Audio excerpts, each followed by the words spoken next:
Welcome to live up channel. আজকের ভিডিওটা হিস্ট্রির উপরে হচ্ছে। বুঝতেই পারছো তোমরা দেখে, conspiracy case in British India. British ইন্ডিয়ায় বেশ কিছু ফেমাস কনস্পিরেসি কেস হয়েছিল। সেই সম্বন্ধে প্রথম কথা বলে রাখি, ডব্লিউবিসিএস মেন্সের জন্য এটা ভীষণ রকমের ইম্পর্টেন্ট। তাছাড়াও এই যে ভিডিওটা, সেটা যে কোনো পরীক্ষা, তার কারণ এটা যেহেতু হিস্ট্রির ওপর, এবং এই জায়গাটা থেকে পার্টিকুলার জায়গা থেকে কিন্তু প্রচুর প্রশ্ন আগেও এসেছে, পরেও আসবে। সুতরাং যে কোনো গভর্নমেন্ট লেভেলের এক্সামের জন্য কিন্তু এই ভিডিওটা ভীষণভাবেই ইম্পর্টেন্ট।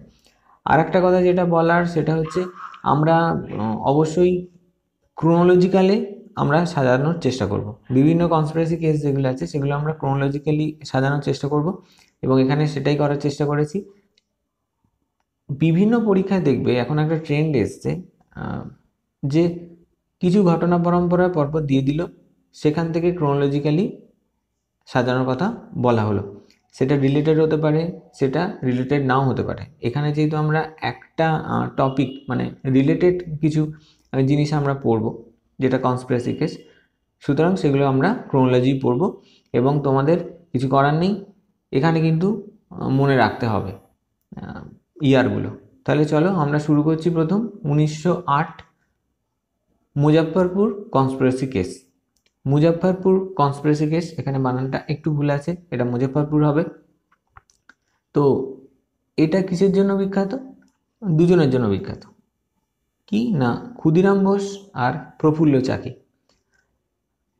এরা যেটা অ্যাসাসিনেট কাকে করতে গিয়েছিল, সেই নামটাও একটু মাথায় রাখা ভালো।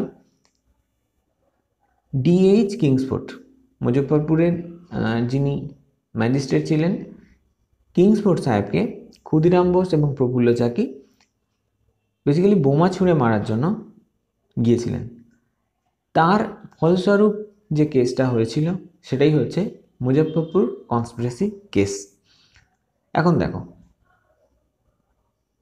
ক্ষুদিরাম বসু এবং প্রফুল্ল চাকি দুজনে কিন্তু যখন বোমা ছুঁড়ে তারপর পালালেন, প্রথমেই বলে রাখি যে বোমাতে মারা যাননি, পরিবর্তে মারা গেছিলেন দুজন আলাদা ব্রিটিশ ভদ্রমহিলা।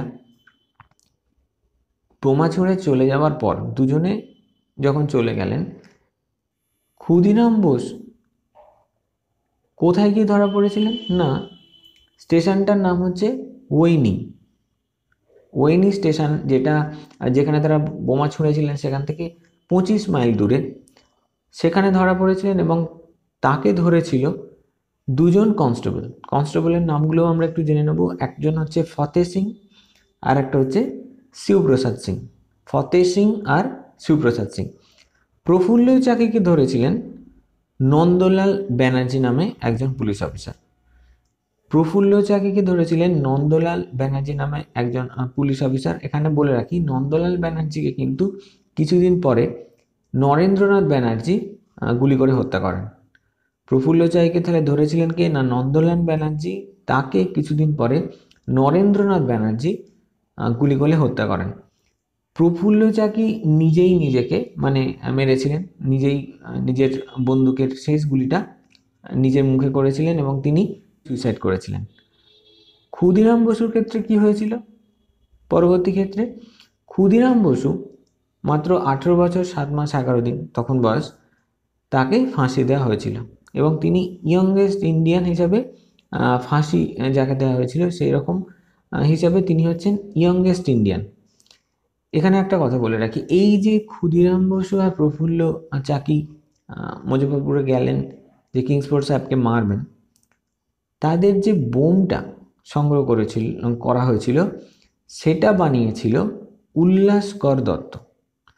সেটা তাহলে কে বানিয়েছিলেন? না, উল্লাসকর দত্ত। এখন এই বোমা বানানোর প্রেক্ষাপটটা একটু বলে নিই। সেটা হচ্ছে 1907 বারিন ঘোষ 1907 হেমচন্দ্র কানুনগোকে বা হেমচন্দ্র দাস তোমরা অনেক জায়গায় পেতে পারো, তাকে পাঠালেন প্যারিস। কিসের জন্য? না, সেখানে বোম কি করে তৈরি হয় সেটা জানার জন্য। এবং এটা বলা চলে যে উল্লাসকর দত্ত কিন্তু এই হেমচন্দ্র কানুনগো থেকেই ট্রেনিংটা পেয়েছিলেন। এরপরে একটা কথা বলি, এই যে মুজফ্ফরপুর কনস্পিরেসি কেসটা হলো, এই দুজন ইয়াং রিভলিউশনিস্ট তাদেরকে বাল গঙ্গাধর তিলক কেসরি, তোমরা সবাই জানো যে বাল গঙ্গাধর কেসরির এডিটার ছিলেন।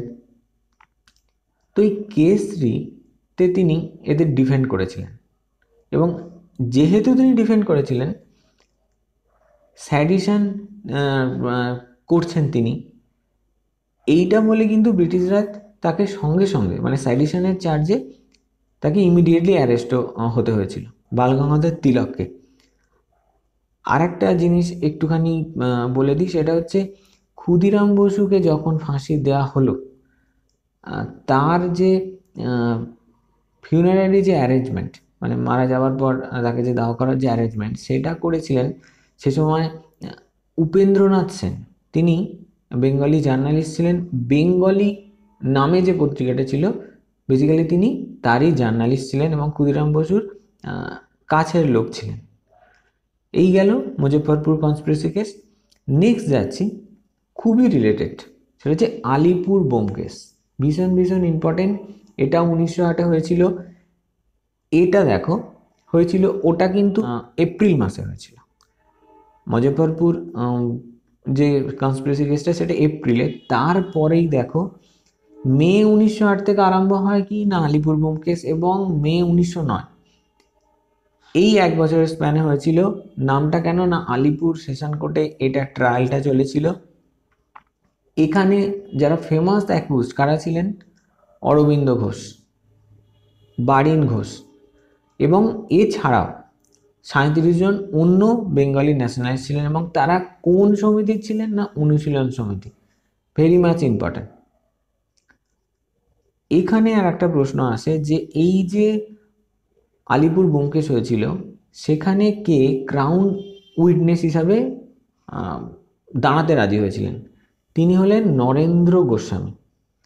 নরেন্দ্র গোস্বামী, যাতে তাকে শাস্তি না পেতে হয় তাই জন্য ক্রাউন উইটনেস হয়ে গেছিলেন, মানে রাজ সাক্ষী যেটাকে বলে। তো এই নরেন্দ্র গোস্বামীকে কিন্তু কিছুদিনের মধ্যেই 2 জন ন্যাশনালিস্ট গুলি করে হত্যা করেছিলেন। তারা কারা? তারা হচ্ছে, একজন হলেন কানাইলাল দত্ত এবং আর একজন হলেন সত্যেন্দ্রনাথ বোস। এবং বলা ভালো যে যে গুলিটি লেগেছিল নরেন্দ্রনাথ গোস্বামীর, সেটা কিন্তু কানাইলাল দত্তের বন্দুক থেকেই বেরিয়েছিল। এই যে আলিপুর বোম কেস, আর একটা কথা বলে দিই, এটা কিন্তু আরও কয়েকটা নামে এটা পরিচিত। সেই নামগুলো একটু জেনে রাখা ভালো। যেমন ধরো Muraripukur conspiracy case, Maniktala bomb conspiracy, এই দুটো নামেও কিন্তু এই আলিপুর বোম কেসটা অনেকেই জায়গাতে তোমরা পাবে, এই দুটো নাম।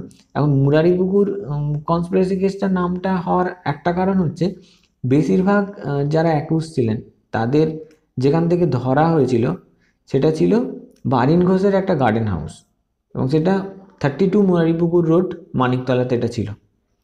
তো এই কারণে ওটার নাম একটা বলা হয় যে ওটা মুরারিপুকুর কনস্পিরেসি কেস।